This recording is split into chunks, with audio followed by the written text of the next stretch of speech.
Welcome back to your favorite show, Mastering Thought with Mark Waller and Christina Black. We're so glad to have you here today. Hey, Christina. So, how you doing, Mark? Good. Good. I have to be honest about something. Okay. I was left with questions after last episode. All right. I So, kind of we kind of introduced something and then kind of left it hanging, so I can understand. sure. Yeah, and I think it's too important to not figure out. So, I'm hoping we can take some time this week and maybe understand this a little better. Okay. So, so for whoever did not come last week and did not hear, we were talking about the fancy word is metacognition. And what that means in English is your awareness of your thoughts, correct? Correct. Okay. And I'm just going to keep going and you correct me if I say anything wrong. We can quiet the thoughts that come from the monkey brain or limbic system simply by acknowledging that they are thoughts from the limbic system. So not all thoughts are from the limbic system, no. Correct. But what I'm saying is the ones that are, you can quiet by acknowledging. Right, right. You can, but that's not the Okay. key. But you can. Okay. So then, well, what's the key? What am I missing that is going to So, bring everyone to the same place? all right. Let me. So the key is a concept called disidentification. Correct. Okay. Yes. Okay. So let's try a little experiment here. So, what I want you to do is just relax and wait for the next thought to appear in your mind.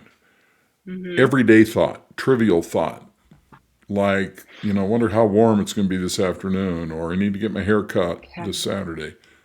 So, when you notice that you're thinking, the instant you notice that you're having a thought, what happens to the voice in your head?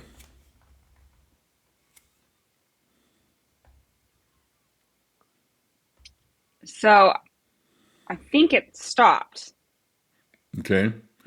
But I also don't know if I'm tricking myself because that's what I know the answer is supposed to be. Okay. Okay. I totally understand. I Yeah. mean, But I I do think it this all did. day. Huh? I think it did. I think it did Okay. quiet though, Uh, genuinely. All right, let's try it again. Just wait for the Okay. next random, easy, everyday. This is not about emotional thoughts. Okay. Just what you're doing is you're observing the voice in your head like it's an object. Mm-hmm. So just wait for the next random thought. In the Mm-hmm. instant you become aware that you're thinking, what happens to the voice in your head? Yeah, it did stop. Okay, all right. Now Yeah. I want to explain what your brain did Okay. because this is the key to everything. It's the key to human existence. So in your brain, you have several networks that are really important here. The one that's super important is called the executive control network. And this is top down control. This is where we have metacognition, and it's up here in the front of the brain. Now, I'm simplifying this a lot because these networks are interconnected to lots of different things. But I'm in order to make this understandable, I'm just making it really simple. So Okay. so this is where we can monitor our own cognitive activities, which is what you just did. Right. Okay, so then there's this other network over here called the task positive network. When you activate the task positive network, your focus is external, it's goal directed, and there's no sense of a doer. So you ever notice Okay. when you're like watching your favorite TV show, there's no sense of a person who's watching the show. You're just watching the show. Right. Okay, so the third network that we want to talk about is the default mode network. Mm-hmm. Now, the default mode network this is very important because it's where we get our sense of self. And this is a clue to why things go off the track so easy. So the default mode network is internal focus. When there is no external focus, the default mode network turns on and we just start talking to ourselves. So this is where we have mind wandering. It's about the remember past, the imagined future. Okay. Another way of thinking about it is rumination. Mm-hmm. Now, rumination is a little more serious than just mind wandering, isn't it? Yeah. Intentional, dedicated. So, to me, rumination brings on a kind of a darkness. Mm. But however, over here we have the default mode network working in combination with the limbic system, which you mentioned earlier. Mm-hmm. Okay, but the point is that not all thoughts come from the limbic system. Some of them are just thoughts. Right. So if you're driving down the road and you think, "Oh, I need to stop at the store and get milk," that's not coming from the limbic system because there's no emotion to that thought. Okay. The emotional thoughts come from the limbic system. Okay. Okay, so now here's the key to understand. These two networks in the brain are never on at the same time. Mm-hmm. It's either A or B. That's right. They're negatively correlated. And as a matter of fact, there's another network that controls this switching between the two. Oh. Okay, so now what you just did when you did the exercise is your executive control network told the task positive network to observe a thought. Right? Right. Okay, so here's the problem. When the task positive network turns on to observe the thought, the default mode network over here turns off and the thought goes away. Because you can't have both. You can't observe and think at the same time. And when I say think, I mean verbal thought. I don't mean cognition. Mm-hmm. I mean words in your head that sound like you talking to you. Yeah, like I was thinking I'd like to brush my dog. That was the thought that came. Right, right. So the voice in your head that sounds like you talking to you, or inner speech or self-talk, in psychology we call it the dialogical self, comes from this default mode network. Okay. And you notice that you're only thinking when you're not doing. Right. So, I used to play a lot of golf, and the worst thing you could do when you're golfing is start thinking about what you're doing. Because it just messes everything up. Okay, Sure. so let's go back to you now and try the exercise again. Okay. Okay, so wait for the next random, everyday, normal, unemotional thought. Okay. And the instant you notice that the thinking process is started, what happens to the voice? Yeah, it does stop. Right. So what's happening is as soon as you focus, the task positive network turns on and the default mode network turns off and the voice in your head goes away. Mm-hmm. Okay, now that's all clever stuff. I mean, what possible difference could this make? Well, here's the problem. You notice over here I've put this little label autopilot on here. I see it. So when we're on autopilot, the default mode network and the limbic system are running our lives. Okay. Okay, so why is that happening? It's happening because we think that this autopilot is a thing called me. Hmm. I didn't write Mm-hmm. that very well. Let me try it again. Me. So the problem is we identify ourselves as the default mode network, in other words, the voice in our head that sounds like you talking to you. And that's where Mm-hmm. all the trouble comes from.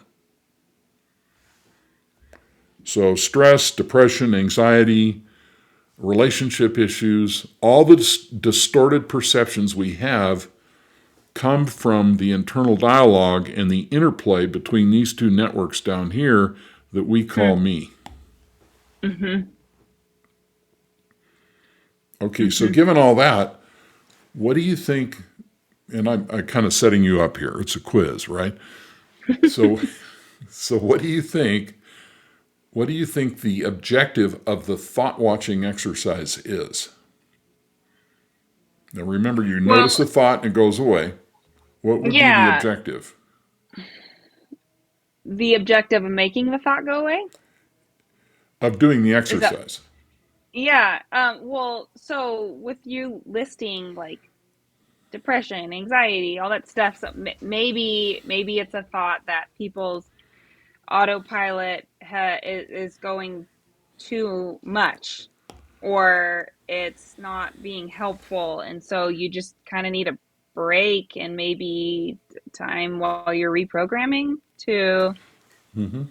to give yourself some peace and like not layer on extra confusion or conflict on top of it. So those are all very accurate things, and that's why people stay busy so they don't get in their heads and have bad thoughts, Right, and that's why right, they right. watch TV when they go to sleep so they can quiet their Mm-hmm. brain. Mm-hmm. But what the thought watching exercise does is something deeper, because every time you observe the voice in your head, you switch these networks. Eventually, you and I, in other words, you and I are having this conversation, right? Our thoughts Mm-hmm. come and go, Mm-hmm. but we don't come and go. Right. So the temporal nature of our thoughts, I guess, just how fleeting they are. So what happens when you do this exercise eventually is you realize that the voice in your head is not you. And Okay. that's when you go free. But then who are you? Ah, very good. So if we're gonna shut off autopilot, what's left?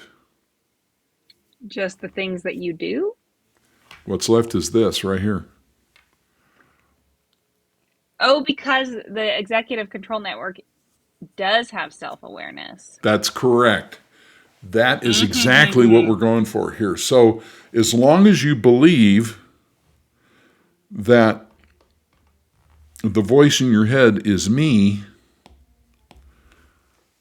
then you really don't have any self-awareness, because your awareness, the It's interpretation of not about the life right is things. coming from this lousy limbic system down here, which is the Sure. emotional brain, Yeah. which is basically a hurt, angry, fearful 5-year-old. Yeah. But when you believe no longer believe that the voice in your head is you, then you develop self-awareness massively. Okay, say that one more time. When you believe that, When you stop believing that you are the when voice you in your stop head, believing. the word I use for this is disidentification. Okay. So you no longer identify yourself, even though there is a sense of self here. You no Yeah. longer identify yourself as the voice in your head. Well, and I think you're probably intentional with how you labeled it, but sense of self would imply that you are sensing it, but it doesn't mean that it's there or not. It And doesn't mean it's self true. awareness, correct. Yeah, that's what I'm trying to say. And self awareness means that you are aware of yourself. That's right. Yeah. So what happens now is when you do this exercise, you do it maybe 2, 3 times a day. You separate yourself from the voice in your head and observe it, and it goes Hmm. away. You've discovered that now Okay. easily. Okay. Eventually, there is a light bulb moment where you realize, wait a minute, the voice in your head that sounds like me talking to me is not me. And this sense of self is a false self. Okay. And that's when an awakening occurs. Okay. Okay. Now, this is the key This is the key to spiritual, emotional, and psychological awakening. Because the second this disidentification takes place, the awareness up here suddenly realizes, oh, I can see all the games that are being played down here. Yeah. And I don't have to participate anymore. Wow. Yeah. Okay. So let me give you a couple examples. Yeah. The most famous example I can think of is the example of Eckhart Tolle. Eckhart Tolle wrote The Power of Now. He's giant, spiritual teacher. And he describes his awakening. He's depressed. He's suicidal. He wakes up at 2 or 3 in the morning, and a thought goes through his mind. I can't live with myself any longer. And he suddenly realizes that makes no sense because you have to live with yourself. And he says, what are there, 2 of me or 1 of me? And in the process of asking that question, he separates from the thought. And when he separates from the thought, he wakes up. And he has his spiritual awakening. And then 2 things happen. Number 1, he realizes that the unhappy me that lives in his head is not real. It's just made up of composite thinking that never stops. Like all of us, right? And number 2, he says he stood back and disidentified. He realized that the voice in his head, or what we call thoughts, was not who he was. It wasn't a me that lived in the head.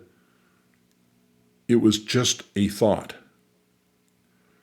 And then he goes into this deep peace, and later on, Oprah discovers him, and he becomes this great, well-known spiritual teacher. So you don't have to wait for this to take place. To hit rock bottom. Or to have some random thought in the middle of the night. You don't have to wait for that. You can do this practice.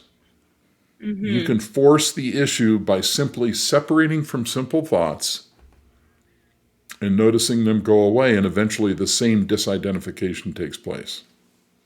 Yeah. So try it again. Just wait for the next random thought. Okay. And the instant you notice you're thinking, what happens to the voice?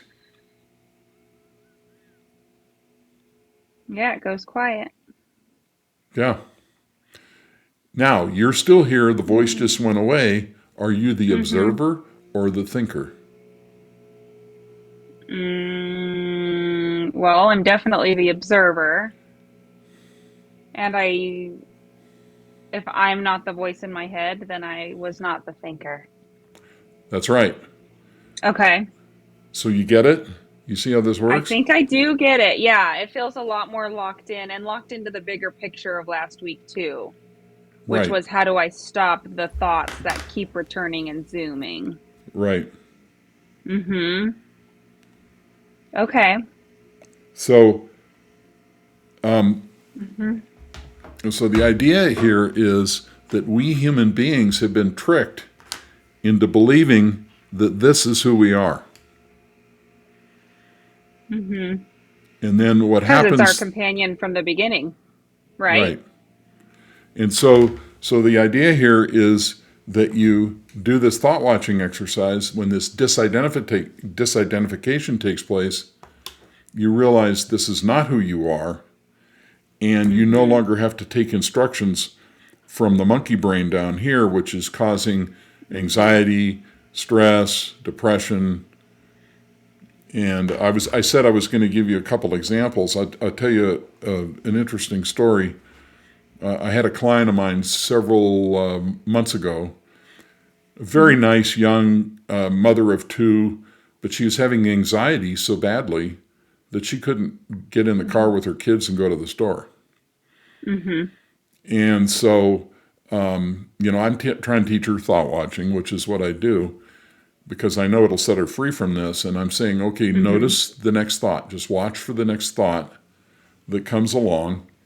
And so every time I say this, I see this weird expression go across her face. And when this expression goes across her face, I realize she doesn't understand what I'm saying. She doesn't get it. And so I asked her, I said, are you having trouble with this? And she said, yes. And I said, can I tell you what your next thought was? And she said, yes, please tell me what my next thought was. And I said, your next thought was, what if I don't have a thought? Hmm. Hmm. And it's like Yes. suddenly she realized, oh my God, that's exactly what I'm thinking. And it caused Hmm. an awakening. And the next Hmm. week, when I talked to her, she was back in the car with her kids because she realized that her head was generating all this and it was all unnecessary. Hmm. Now, I get blamed because this is so simple, people don't believe it's going to work. Hmm. But it is this simple. We are identified with our thoughts, therefore they control us, and so we believe we are the voice in our heads, and we're locked in this prison with the emotional brain doing whatever it tells us to do. Hmm. And So this it is a way seems out. like so it seems like a good accessory um, practice to do along with thought watching is just remind yourself that you're not the thoughts in your head. So that's very interesting that you brought that up because everybody wants an accessory. And so less is more, actually. The Hmm. fact that you're doing this exercise is if you look at this diagram, you're rewiring this part of the brain every time you do the exercise. Okay. And you don't actually have to then tell yourself anything because Okay. doing the Because you're there exercise for it's that reason. yes, doing the exercise itself creates the disidentification. You don't have to figure anything out. You don't have to analyze where the thoughts come from. You don't have to go apply this as a solution to a problem. You're literally Yeah. rewiring the prefrontal cortex to start watching autopilot. And eventually, as you watch it, autopilot shuts off permanently, and you can use it if you want, but you're in charge. The executive control network now is in charge because we no longer mistake autopilot as being ourselves. Okay. So you don't have to add on different things Yeah. like That's reminding cool. yourself, or people wander around and they do the exercise and then they say, I'm not my thoughts, and they do all this other stuff. That's what they're really doing, is they're re-engaging the default mode network without realizing it, and they just shut it off. So Hmm. Hmm. does that make sense? It does. It clears up a lot. Thank you. So all you have to do, and I'll be anxious to find out how this works for you, is 2 or 3 Hmm. times a day, just catch yourself thinking and watch the voice go away. Okay. But don't wait until you're anxious or upset or anything. Just do it on small, insignificant thoughts. Okay. Because the idea is you're separating from a thought, not trying to solve the problem of a thought. Hmm. And the separation is easier on trivial thoughts. Right. You're like building the muscle when you need it when you're an emotional wreck at some point. What happens, Right? there is a light bulb moment where you suddenly understand it. And after that, a thought is a thought. It doesn't matter. Hmm. Yeah. I could just see it for me or for like my children whenever it's available to them is that, well, let's just talk about me.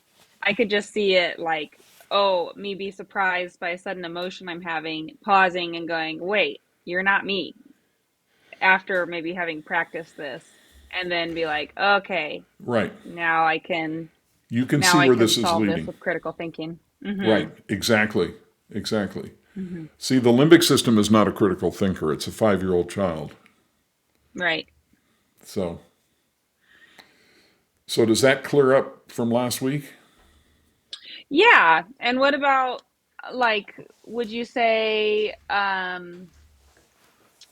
that there's anything else from last week that still needs to get addressed? Or do you No, feel but like this? what I'm going to do is I will have an end card at the end of this video that references last week. So at the end of the video, people can just click the card and go look at what we're Go talking to about. last week's video. Yeah, Right. that's so cool. But before we Well, go, I do I'm have, loving it. are you? Yeah. And I would really like to hear from other people. I've noticed our viewership's going up every week, which is so awesome and so encouraging. Thank you, everybody, who keeps tuning back in. And I love talking with Mark, but I would really love to also hear from listeners. If you're doing these exercises, I'd really love to know what experiences you're having and what are your questions? What do you want to know? You know, Mark and I are very interested in just helping demystify human behavior, emotions, relationship issues, just all that. So, So I did have an announcement before we left. You okay, know, preach it. many people know that I've written a bunch of books. Here are three of them. But I just wanted to point out that The Dance of the Lion and the Unicorn right now is being made into an Audible book. And that will So probably cool. be available by the end of the year. So cool. And for anyone listening that hasn't read this, I can tell you that my husband and I started getting along so much better as we started reading this book together. It was really amazing. So, Oh, thank you very much. yeah, there's a little testimonial. I appreciate it. Yeah. All right. We'll see people at the next installment. Look forward to it. But I, Friday but I want to hear about the your results. What happens? for me and Yeah, them. for you. Well, yeah, anybody who tries the exercise. Yeah, love it. All right. Well, thank you very much, Mark, and everybody else. Bye bye.